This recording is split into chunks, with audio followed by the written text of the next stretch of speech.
आज संसद के दोनों सदनों से अब वक्फ संशोधन विधेयक पास हो चुका है। उसके बाद ओवैसी, असदुद्दीन ओवैसी वक्फ पर टीवी9 से क्या है उन्होंने कहा, ये बताता हूं मैं। उन्होंने कहा कि बीजेपी मुस्लिमों का हक छीनना चाहती है, ये कहा असदुद्दीन ओवैसी ने। वो कह रहे हैं बीजेपी नापाक इरादे पूरे करना चाहती है।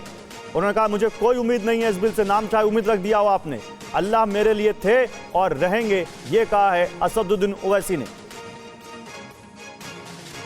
और वो कह रहे हैं कि अल्लाह हमारे लिए काफ़ी है, ओवैसी ने यह भी कहा है इस इंटरव्यू में। लेकिन देखिए बात यहाँ पर है कि असदुद्दीन ओवैसी जो राय रखते हैं, क्या देश के जो दूसरे मुसलमान हैं वो भी वैसी राय रखते हैं क्या? हम यहाँ पर देखिए देश भर में लोगों से बात कर रहे हैं। यहाँ पर अगर दिखाइए, बताइएगा पीसीआर जो शख्स बोल रहे हैं वो कहाँ से बोल रहे हैं, सीधे वही चलते हैं वो क्या बोल रहे हैं, कौन सा संवाददाता है जो उनके साथ वो जुड़े हुए हैं, अगर वो बता पाए हमें पीसीआर, क्योंकि हमें दिख रहे मुंबई में जेपी जो है जयप्रकाश के साथ हैं, वहीं पर चलते हैं, क्या कह रहे हैं सुन लेते हैं। तो हमारे प्रधानमंत्री जी से निवेदन है कि इस कानून का हम विरोध कर रहे हैं।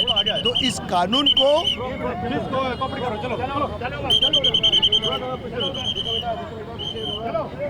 जयप्रकाश आप लाइव में बताइए। इस कानून को खारिज किया जाए। अगर ऐसा नहीं हुआ तो हम कायदे के अंदर जेल भरो आंदोलन करेंगे।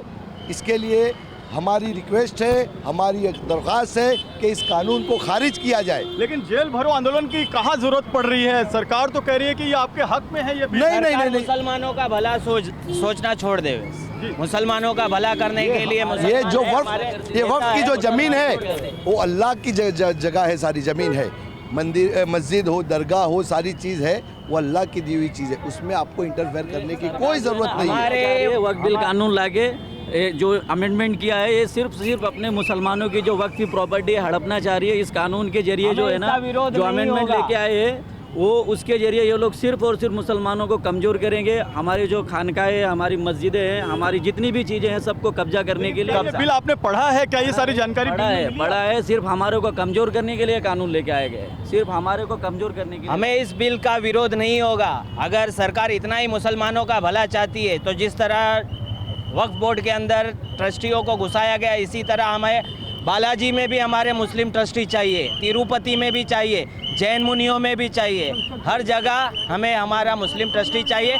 तब हम मानेंगे कि सरकार निष्पक्ष है। बिल्कुल, आप क्या कहेंगे? बिल्कुल सर, ये जो पूरी चीजें हो रही हैं इसको लेकर नमाज क्या?